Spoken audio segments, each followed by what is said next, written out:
Olá, alunos! Faremos agora uma revisão para a AP3. Inicialmente, vamos tratar dos conceitos, dos conteúdos apresentados na aula 2, especialmente a ideia de adequação do registro e marcas de oralidade no texto escrito. O primeiro tópico, então, é a adequação do registro. Eu trago aí uma citação de um trecho do nosso caderno didático na página 25, que diz o seguinte: ao ajustar seu uso da língua às condições em que se encontra, o falante considera diversos elementos definidores da situação, como o interlocutor, quem é ele, que relações mantém com o locutor e o tipo de atividade que está em curso. Pois bem, o uso da língua deve considerar as condições de produção. Isso quer dizer o quê? Que o locutor, aquele que produz o enunciado, tanto o enunciado falado quanto escrito, deve considerar o tipo de atividade por meio da qual aquele texto escrito ou falado está sendo usado, e também o interlocutor, para quem esse texto está sendo dirigido. E as palavras empregadas, o registro linguístico empregado, devem considerar essa situação de produção, essas condições de produção. Então aí eu apresento a vocês alguns exemplos, algumas citações em que nós poderemos reconhecer o que seria essa adequação. No caso, a gente vai tentar analisar casos em que há uma inadequação entre a linguagem e o contexto. Contexto que se trata das condições em que o produtor, o locutor se encontra. Então vamos aí, o primeiro exemplo, letra A. O carro bateu e capotou, mas não deu para ver direito. Quem é o locutor desse texto? Um pedestre que assistiu ao acidente comenta com outro que vai passando. Então, essa forma de falar, esse registro linguístico, está adequado a essa situação? Sim, porque um pedestre, possivelmente numa situação informal de uso da língua, ao comentar o fato ocorrido na rua, no asfalto, numa via, com outro pedestre, ele vai se valer também de um registro informal, porque a situação de produção, o contexto de produção, pede um registro também informal, dada a informalidade da situação, certo? Na letra B. E aí, ô meu, como vai essa força? Um jovem que fala para um amigo. Então, é típico da fala do jovem esses recursos de oralidade aí, ô meu, essa gíria, o e aí. Então, esse uso, esse registro linguístico é esperado de um locutor jovem que fala para um amigo também jovem. Então, aí temos o locutor, o jovem, o seu interlocutor, um outro jovem também, o seu amigo. Então, essa segunda situação também está adequada, o registro linguístico está adequado à situação de produção. Na letra C. Só um instante, por favor, eu gostaria de fazer uma observação. Alguém que comenta em uma reunião de trabalho. Então, uma reunião de trabalho é uma situação formal, que pede também um uso formal da língua. Então, aí, o locutor, o enunciador, ele vai dizer: eu gostaria de fazer uma observação. É um uso formal da língua, adequado à situação também formal. Então, aí, a adequação.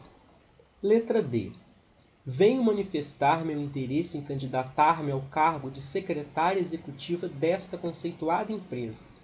Vocês podem perceber aí um uso quase rebuscado da língua, uma forma formal de empregar a língua. Usada por quem? Por alguém que escreve uma carta candidatando-se ao emprego. Necessariamente nessa condição de produção, ou seja, essa situação em que uma pessoa vai se candidatar a uma vaga de emprego, ela vai mostrar que ela domina a norma culta, que ela tem conhecimento da gramática da língua, e, portanto, vai escrever dentro desse regime formal, desse registro formal da língua. Então, esse uso linguístico está adequado a essa situação. Letra E. Porque se a gente não resolve as coisas como tem que ser, a gente corre o risco de termos no futuro próximo muito pouca comida nos lares brasileiros. Quem é o locutor dessa citação, dessa sentença? Um professor universitário. Para um professor universitário que dá um deslize, aí ó, a gente corre o risco de termos. Esse deslize de concordância não é esperado de um professor universitário. Ele poderia dizer, a gente corre o risco de ter no futuro próximo, nós corremos o risco de termos no futuro próximo, certo? Aí o que? Um desvio da norma padrão, do registro formal, esperado por um professor universitário no Congresso Internacional. De repente, esse mesmo professor, numa situação informal com seus amigos ou familiares, ele não vai ter tanto rigor ou tanto policiamento no uso da língua.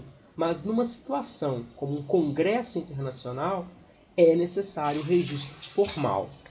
Então aí a gente pode concluir esse conceito de adequação do registro em relação ao uso da linguagem mais formal ou menos formal de acordo com a situação, com o contexto de enunciação, com o contexto, com as condições de produção da língua, de produção de um texto, de uma sentença, de uma fala. Passemos agora para o segundo ponto, marcas de oralidade no texto escrito. Vocês puderam perceber também na aula 2 que o uso da língua ele se dá tanto por meio do registro escrito quanto por meio do registro oral, da fala. E o registro falado ele tem especificidades que não devem ser empregadas na escrita. E aí eu trago esse quadro para que nós possamos analisar essas diferenças, essas especificidades de cada um dos registros. Então a fala, geralmente numa conversa, ela é espontânea, você vai falando de uma forma sem planejar ou revisar o que você está dizendo. O texto escrito ele é planejado e deve ser revisado. A fala é espontânea. Segundo ponto, a fala é permeada de repetições e retificações. Na fala, a gente acaba repetindo muitas palavras até para dar ênfase, para reforçar o que a gente está dizendo. E durante a fala, nós também fazemos retificações, nós fazemos correções durante a fala. Nós dizemos, por exemplo, não era bem isso que eu queria dizer. Não, peraí, não é isso. Ao tempo que você está falando, conversando, você vai produzindo retificações, correções. Já a escrita, ela precisa ser explícita e clara. Por quê? Se na fala eu tenho o interlocutor próximo a mim, na conversa, no texto escrito, o meu interlocutor, aquele sujeito que irá ler o meu texto, ele provavelmente não vai estar perto de mim e não vai ter a chance de me perguntar: você quis dizer o que com isso? Ele não tem a chance porque você não está presente ali, o locutor, o enunciador não está presente, então por isso ele deve escrever de forma explícita e clara o seu texto. Outro ponto, na fala nós temos aí a recorrência de recursos típicos da fala, como por exemplo, né, daí, aí, já, então, certo? Que são recursos que na fala nós usamos para retomar a proximidade do nosso interlocutor. Aí, cara, aconteceu isso. Pô, né? Você está entendendo, né? A gente usa esses registros especificamente na fala e não no texto escrito. No texto escrito, esses recursos da fala devem ser eliminados. No registro escrito, a gente vai se valer de muitas conjunções coordenativas e subordinativas, de pronomes pessoais que retomarão o que foi dito anteriormente, a gente vai falar daqui a pouco sobre a coesão, e pronomes demonstrativos. Eu vou mostrar aqui nos exemplos. Então aí nós temos alguns exemplos para entendermos essas diferenças entre a fala e a escrita, sempre reforçando que ao escrever nós devemos eliminar esses recursos típicos da fala que na fala servem para retomar a atenção do interlocutor. Então eu tenho esses exemplos. Aí vamos aí dividir entre o exemplo A e o exemplo B. Então, o A1. Aí, a gente falou com ele. A gente queria uma resposta, né? Essa mesma ideia apresentada no texto escrito poderia ficar assim. Nós falamos com ele, pois queríamos uma resposta. Então, a gente tem aí o uso do pronome, de uma conjunção. Geralmente, na fala, a gente não usa muito pois, porém, todavia, entretanto. O próprio discurso, a própria fala, a conversa, vai construindo esses recursos, esses sentidos que as conjunções dão no texto escrito. A fala constrói isso sem precisar dessas conjunções. Então, por exemplo, aqui na própria entonação empregada, dá essa ideia aí de explicação. Aí a gente fala com ele. A gente queria uma resposta, né? Segundo exemplo, letra B. A gente anda cercado de gente à beça. Olha, a gente cercado de gente, olha a repetição típica da fala, né? No segundo exemplo, que seria do registro escrito, as pessoas andam cercadas de muitas outras.